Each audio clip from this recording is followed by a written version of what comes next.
For more on the elections, we're joined now by Joseph Humire. He is the executive director of the Center for a Secure Free Society. Joseph, great to see you. Likewise. Are we surprised that the turnout is low there? No, I think the opposition has made it very clear that they don't feel that these elections are representative of any democratic process that they want to uphold. They feel, actually, going back to 2013, they feel cheated in the presidential election of 2013, where Maduro became president. They feel cheated that they weren't allowed to have a recall referendum last year. The October 15 gubernatorial elections this past, earlier this year. So they don't feel like they've had equal representation or been given a fair shot at this electoral process. So they just basically decided to not participate in this one. Well, still, you think, I mean, things are bad. Things are rough. Yeah. You know, you've got a sluggish economy, shortage of food, medicine. Hunger makes people do a lot of things. It does. Well, you've seen this year, really, the people kind of rise up and take to the streets and try to protest change, changing the government, changing the process, changing the country, just in a large scale. But what you see is the kind of the symptoms not representing the solutions. And it's interesting to me that, in the October 15th, the gubernatorial election, that the majority of the governors came to the ruling party.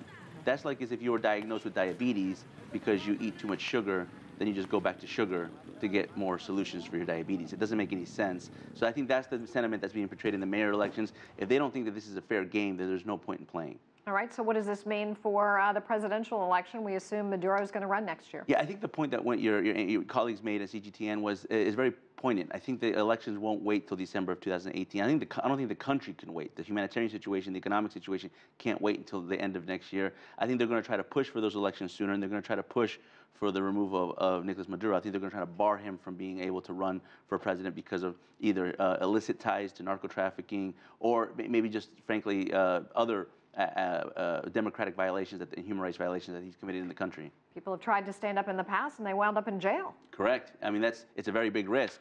And ironically, I think what these mayor elections that are being held today, what they've done is they somewhat unified the opposition. The opposition most recently has been very divided. Folks that believe in dialogue, folks that believe in protest. They haven't really been seeing on the same page, but what you're seeing is a unified opposition towards these elections to just sit it all out. That, in many ways, has brought them together more than divided them apart. Well, they feared imprisonment in the past. Why wouldn't they fear it this time around as well? Well, I don't think they feared imprisonment. I think many of the opposition members actually took to the streets with the complete cognizance that they could be imprisoned or jailed or murdered, and they still did it. I think they're going to continue that movement. The question isn't so much what they can do within the country, is the support they could get from without the country. I think the opposition is now turning to the international community. They're obviously working with the United States, the European Union, how Canada. do you get the presidential election moved up? I think you're going to have an international call from the OAS, from multilateral bodies, the United Nations, and the European Union, and others that say almost demand it of the state of Venezuela and say, listen, we want to see a democratic change earlier than December 2018. And who will be the opposition?